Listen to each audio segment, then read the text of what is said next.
स्वागत आहे नवीन व्लॉगमध्ये. आणि इथे हा व्लॉग आहे भ्रमंतीचा. म्हणजे ही जी पावसाळी भ्रमंती असते ना ती काहीतरी वेगळीच असते आणि निसर्ग जे मोहक रूप धारण करतो ना ते पाहून तर इतकं छान वाटतं ना, फक्त निसर्गाकडे बघत बसावं असं वाटतं. आणि रस्त्याने जाताना गावाकडे हे जे डोंगर किंवा जी जमीन असते ती पूर्ण हिरवीगार होऊन जाते आणि हे असं बघताना असं वाटतं की एखादा मूवी चालू आहे समोर असं वाटतं. आणि आम्ही निघालो होतो पढरवाडी वांद्रे या गावाला. तिथे स्टेपचा असा एक डॅम केलेला आहे, भुशी डॅम आहे ना तशा टाईपचा केलेला आहे. आम्ही निघालो होतो असंच रोड ट्रिपला. तर असं झालं होतं की आपण जिथे चाललो आहे ना त्यापेक्षा ही जी तिथे पोहोचायची जी जर्नी किंवा जो रस्ता आहे ना तोच खूप भारी. म्हणजे असं झालं होतं की असं म्हणतात ना की सफर खूपसूरत आहे मंजिल से भी, तसं काहीसं वाटत होतं जाताना. सगळीकडंच इतकी ग्रीनरी आणि इतकं छान वातावरण झालं होतं ना जाताना, मस्तच वाटत होतं. जसं जमेल तसे शॉर्ट्स घेतलेले तुम्ही पाहू शकता. सगळीकडे फक्त झाडं, हिरवीगार झाडं, मध्ये मध्ये येणारा रिमझिम पाऊस आणि दोन्ही साईडला असं हिरवीगार झाडं किंवा झुडपं आणि मधून जाणारा रस्ता. काही ठिकाणी रस्ता जरा खराबही होता पण ठीक आहे, तेवढं ॲडजस्ट करावंच लागतं. आता काय करणार, गावाकडे असतं थोडं. अयो हे नाही भारी, हे नाही भारी पण हे खूप भारी. तोरणे खड्डे किंवा तोरणे काय गाव आहे का अंदाज पण येत नाही नक्की खड्ड्याचं. आजूबाजूचं वातावरण सगळं दिसायला लावतं.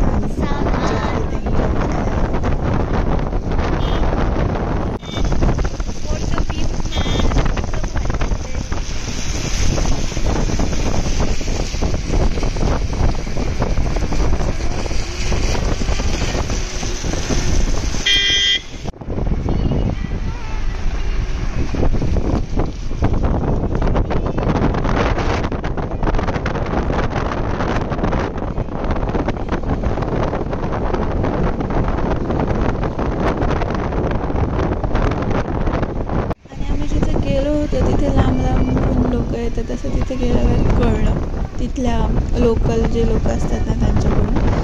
आणि वांद्रे म्हणजे खेड तालुक्याचं शेवटचं गाव आहे आणि त्याच्या पलीकडे कर्जत तिथून जवळ आहे किंवा पेठचा किल्ला कोथळीयोड म्हणून पण तिथून जवळ आहे. तर म्हणजे थोडक्यात मुंबई तिकडच्या साईडनीच जवळ आहे. आणि वांद्रे हे 43 किलोमीटर लांब.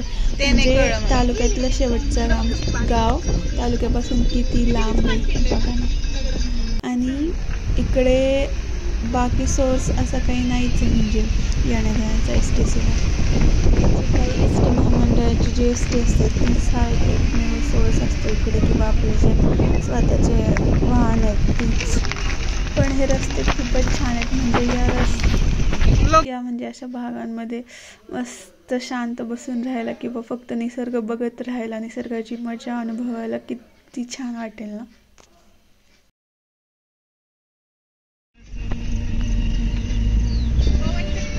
कुठे होतं ना तुला इकडचं तर असं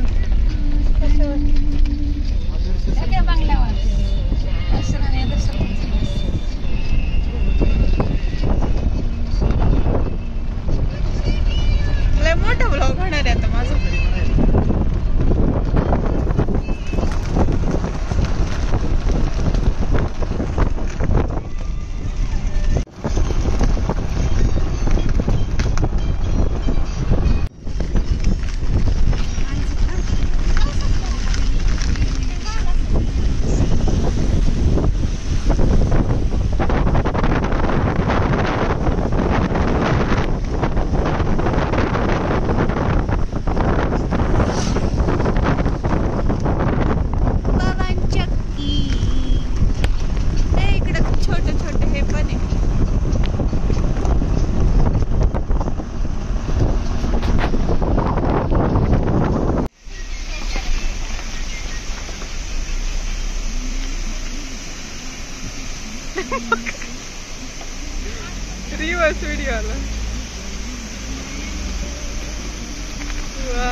पण होती मी एकटी आलेली कोणत्या तरी डोंगराच्या पलीकडे एवढं